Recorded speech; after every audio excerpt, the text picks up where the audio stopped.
Ce matin, Dieu a quelque chose pour nous.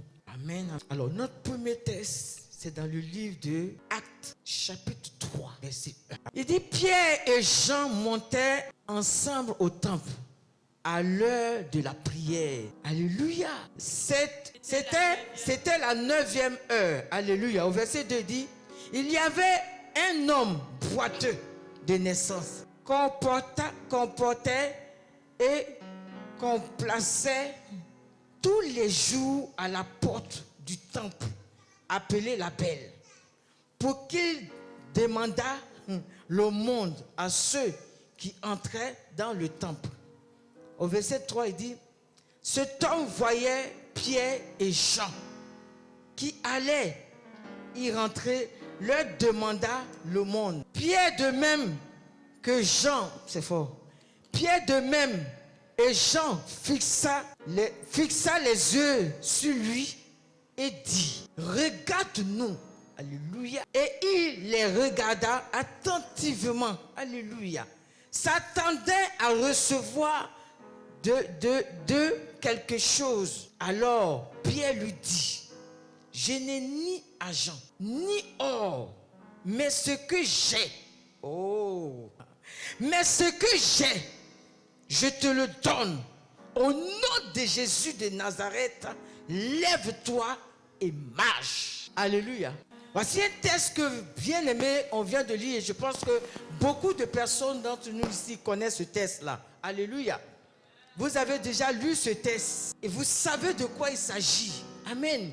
Voici quelqu'un boiteux, c'est-à-dire quelqu'un depuis sa naissance est boiteux. Le deuxième texte, ma fille, c'est dans Actes chapitre 16, verset 16, mais tout à l'heure. Alléluia. Depuis sa naissance, la Bible nous dit que cet homme était malade et puis boiteux. Donc depuis sa naissance, il est né boiteux. Et les parents, la famille n'ont rien vu d'autre que chaque jour, chaque matin, on va le poser devant le temple, devant l'église. Parce que c'est là entre les gens. Amen. Les gens viennent pour la prière, donc en espérant qu'il y ait quelque chose dans sa main. Alléluia. On dit, faisait le monde la mange. Amen. Mais ce jour-là, quelque chose d'extraordinaire va se passer dans sa vie. Il ne s'attendait vraiment pas à ce jour-là. C'est-à-dire, il ne savait pas que ce jour-là était un grand jour pour sa délivrance. Alléluia. Et la Bible dit qu'il était assis là, il fixait Jean et Pierre qui rentraient pour prier comme aujourd'hui. Amen. Et comme Jean et Pierre avaient certainement remarqué ce boiteux, ils se sont dit aujourd'hui là, quelque chose va se passer. Alléluia. Et voici que Pierre et Jean vont lui dire, toi, on a dit or, on a l'argent, on n'a rien pour te donner. Alléluia. Parce qu'en vérité, ce n'est pas de ça que tu as besoin. Alléluia. En vérité, ce n'est pas de ça que tu as besoin. Église, ce n'est pas de ça qu'on a besoin. Alléluia. C'est vrai qu'aujourd'hui, l'argent fait que même quand Dieu te donne une bénédiction, si ce n'est pas l'argent comme tu veux, là, ce n'est pas pour toi une bénédiction. Alléluia. Mais ce jour-là, Pierre et Jean ont dit non, on n'a ni or, même s'ils avaient ça. Il dit on n'a ni argent, ni or à te donner. Mais au nom de Jésus, bien-aimé, ce qui m'a fait plaisir, c'est qu'il a dit fixe-nous, regarde-nous. Alléluia. Regarde-nous, nous là, regarde-nous. On n'est pas comme les autres. Amen. On n'est pas comme les autres. C'est que les autres avaient l'habitude de te donner là. Nous, on n'est pas venu pour te donner. On est venu te donner au-delà de ce qu'on te donne tous les jours ici. Alléluia. On est venu te donner ce que... Oh, ma boukatacha karabasa. On est venu te donner plus que ce qu'on te donne ici. Et c'était sa délivrance. Alléluia. Il dit, on n'a ni argent, mais ce qu'on a, on te donne. Au nom de Jésus-Christ de Nazareth, lève-toi et marche. Alléluia. Bien-aimé, c'est pas plus que l'argent ça. Alléluia. Seigneur, tu dis que tu nous as donné le pouvoir. Maintenant, tu ne mets pas de l'autorité. Il dit parce qu'il faut que tu ailles à un autre niveau. Alléluia. C'est avec quelle autorité Pierre a parlé? Il dit, regarde-nous. Et le Seigneur me dit, tu sais pourquoi tu dois arriver à ce niveau-là? Parce que ta foi doit se manifester. Alléluia. Et le Saint-Esprit va m'enseigner pour me dire, vous savez bien aimé, La prière dans l'autorité est accompagnée d'une foi. Si tu n'as pas la foi, tu t'arrêtes au niveau de... Je t'ai donné le pouvoir de marcher sur les serpents, sur les scorpions, et puis rien ne peut. Mais quand tu atteins à l'autorité, tu l'écrases. Au niveau de l'autorité, c'est pas de marcher. Bien aimé, quand tu marches sur ton sorcier là, s'il n'est pas mort, il se lève et puis vient contre toi. Alléluia. Quand tu as marché sur lui et puis tu es passé là, lui il se lève et puis il fait ça. Et puis il cherche ta route. Alléluia. Jésus avait donné ça à ses disciples parce qu'ils étaient encore bébés spirituels arrivaient. Alléluia. Mais il arrive à un niveau où maintenant l'autorité doit accompagner. J'ai dit, mais l'autorité c'est quoi? Le Saint-Esprit dit, mais c'est moi. Alléluia. C'est moi en action. Amen. Parce qu'en ce moment-là, ta foi doit réagir. Alléluia. Donc, les gens ont chassé, bien aimé, le démon là, par leur foi. L'autorité qu'ils ont manifestée, bien aimé, c'était la foi rattachée à ça. Donc le démon ne peut pas résister. Et le Seigneur va m'enseigner que quand tu atteins à ce niveau de prière là, un démon ne peut pas réagir. Un démon ne peut pas vivre encore là. Un esprit ne peut pas demeurer là. Donc tu vois un peu le niveau où Dieu veut nous amener. Nous devons sortir de nos prières de tous les jours. On finit et puis on se lamente dedans là. Non. Bien aimé, avec Dieu on fait des exploits. Et avec Dieu on grandit. Donc Dieu veut que nous sortons du stade de je vous ai donné. Mais il faut que l'autorité maintenant s'affirme que le Saint-Esprit. Ça veut dire que quoi? On doit être un. À partir d'aujourd'hui, tu dois être un avec l'Esprit de Dieu. Il dit, Seigneur, comment ça se passe? Il dit, c'est dans le jeûne et la prière. Église, pour manifester l'autorité dans la prière. Alléluia. Où tu veux que Dieu réponde automatiquement quand tu parles, c'est le jeûne et la prière. Il n'y a rien d'autre. Alléluia. C'est le jeûne et la prière. Acte 16. Comme nous allions au lieu de prière, une servante qui avait un esprit de python et qui devinant, procurait un grand profit à ses maîtres, vint au devant de nous et se mit à nous suivre. Yes. Paul et moi, elle criait. Ces hommes sont les serviteurs du Dieu très haut et ils vous annoncent la voie du salut. Elle fit cela pendant plusieurs jours. Pendant plusieurs jours. Vas-y. Paul fatigué se retourna et dit à l'esprit, je t'ordonne au nom de Jésus-Christ Sors. de sortir d'elle, et il sortit à À l'heure même. même. Alléluia. Paul discerne que l'esprit là, ce n'est pas un esprit de Dieu. L'esprit qui animait cette femme pour prophétiser n'était pas l'esprit de Dieu. Alors qu'est-ce qu'il fait? Il s'arrête et puis il discerne que ça c'est pas de Dieu. Nous prions, église, nous prions tous les jours. Mais il y a des dimensions de prière. Alléluia. Il y a des dimensions de prière où le démon ne doit pas résister, où ton problème ne doit pas perdurer, à part que Dieu te prouve. Vous savez, quand Dieu te prouve, c'est autre chose. Quand tu es dans l'épreuve, tu vas faire toutes sortes de prières. C'est comme s'il n'entend pas. Alléluia.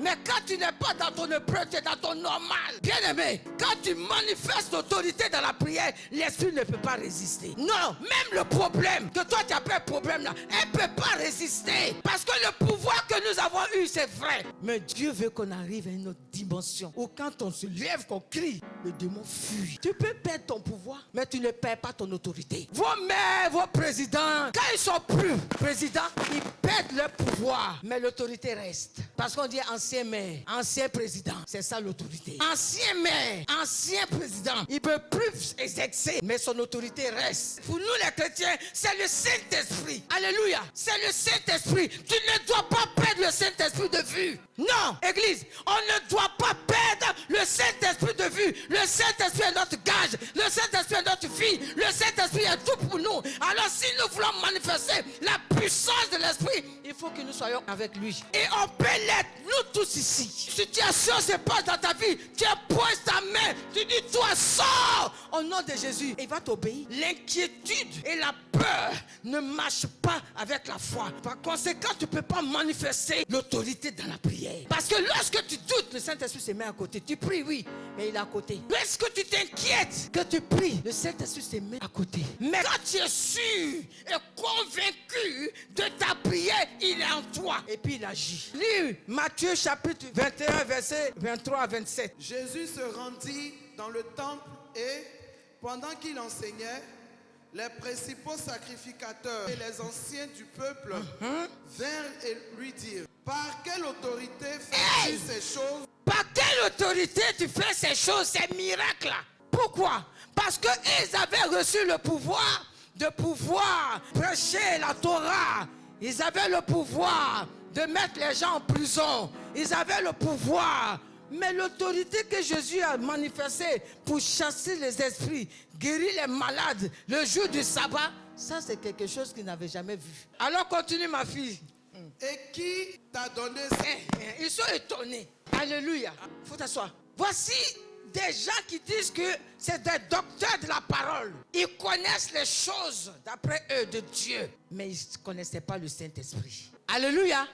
C'était des gens qui prêchaient, mais ils n'avaient pas l'esprit en eux. Alléluia. Donc ce que Jésus est venu manifester était quelque chose d'étonnant pour eux. Amen. Donc ils n'ont même pas eu le discernement de savoir qui était réellement Jésus. De quelle autorité tu fais ces choses? Alléluia. Mais Jésus était avec le Saint-Esprit. Parce que Jourdain, lorsqu'il a fini son baptême, qu'est-ce que la Bible dit? Il dit que l'Esprit du Seigneur était sur lui. L'Esprit est descendu sur Jésus pour le conduire dans le désert. Il a fini ses 40 jours de jeûne. Alors le Saint-Esprit a commencé le travail avec lui. Non, on ne doit plus être pareil. Bien aimé, on est dans le monde, mais on n'est pas de ce monde. Donc il faut qu'il y ait une différence. Quand celui du doigt te voit, il faut qu'il y ait un changement. Ce n'est pas la colère dans la prière, c'est l'autorité dans la prière. Parce que des fois, on confond tout. Amen. Même dans nos prières, on confond tout. Des fois, on se plaint, on dit on est en train de prier. Tu te plains, mais tu ne pries pas. Ne confondons pas les choses, ne laissons pas le diable nous distraire. Il faut faire la différence entre tes plaintes et ta prière. Il faut faire la différence entre ta colère et ta prière. Parce que le pouvoir qu'il t'a donné, tu as toujours marché sur les sorciers et puis ils se lèvent. L'autorité que Jésus te donne ce matin, bien aimé, c'est de les écraser. Alléluia. Il faut les écraser pour ne plus jamais qu'ils se lèvent contre toi encore. Alléluia. Si c'est ton travail qu'il attend de persécuter, tu dis toi. Non, je pense que j'étais trop caressé. Avec autorité, tu dis tu vas partir de là. J'ai l'autorité dans la prière parce que je suis arrivé à une autre dimension. Je suis plus au stade de marcher. Je dois t'écraser ta tête. Quand tu pries avec autorité, tu ne te plains plus. Non, tu ne te plains pas. Tu ne murmures, tu ne te plains pas. Tu sais qui tu engages dans ta prière. Alors, à compter d'aujourd'hui, il faut savoir qui tu engages réellement dans ta prière. Nous ne sommes plus des enfants. Nous sommes des fils de Dieu. Apocalypse chapitre 3, verset 20. Voici, je me tiens à la porte et je frappe. Si quelqu'un entend ma voix et ouvre la porte, j'entrerai chez lui, je souperai avec lui et lui avec moi. Au verset 22. Au verset 21. 21, voilà. Celui qui vaincra, je le ferai asseoir avec moi sur mon trône. Comme moi j'ai vaincu et me suis assis avec mon Père sur son trône. Au verset 22. Que celui qui a des oreilles entende ce que l'Esprit dit aux églises. Alléluia. Bien aimé, ça a frappé mon esprit. Le verset 21 là. Je lis, je relis. Je lis, je relis. Amen. Il dit à celui qui vainc, la couronne de vie lui est réservée. C'est-à-dire, nous sommes tous ici, on sait Dieu, n'est-ce pas? Mais à celui qui vaincra, une couronne de vie lui est réservée. La couronne là, on ne partage pas. C'est pour toi seul. Selon ce que tu as fait pour Dieu. Vous voyez pourquoi je dis dans la maison de Dieu, on n'a pas des amis, on a des frères et sœurs. Parce que Dieu estime que on est là pour la même cause. Il faut que nous changeons. Pardonnez. Église, je vais même me mettre à genoux. Il faut que cette année-là, pardon. Ne laisse pas le démon venir te faire croire qu'il te domine. Il te domine. Aucun démon ne peut dominer quelqu'un sur quelque chose. Ce n'est pas possible. Alléluia. Si le démon domine encore, c'est qu'il y a quelque chose que tu n'as pas encore compris. Peut-être que c'est pour ça que ce matin, le Seigneur m'a dit de parler sur l'autorité. L'autorité que tu dois avoir dans la prière. Tu sors de là, tu ne murmures plus. Tu ne te plains plus. Alléluia. Il faut savoir en qui tu as. Si tu as cru en Maman Yoyo, ça va chauffer. Hein? Parce que comme Maman Yoyo n'est pas parfaite, ça je vais répéter ça toujours. Maman Yoyo n'est pas parfaite. Mais si tu as cru en elle, Le jour qu'elle va déconner là, tu vas te fâcher jusqu'à tu as dit, tu ne viens plus à l'église ici. Tu vas même dire que tu ne sers plus Dieu. Alléluia. On va se lever puis on va prier.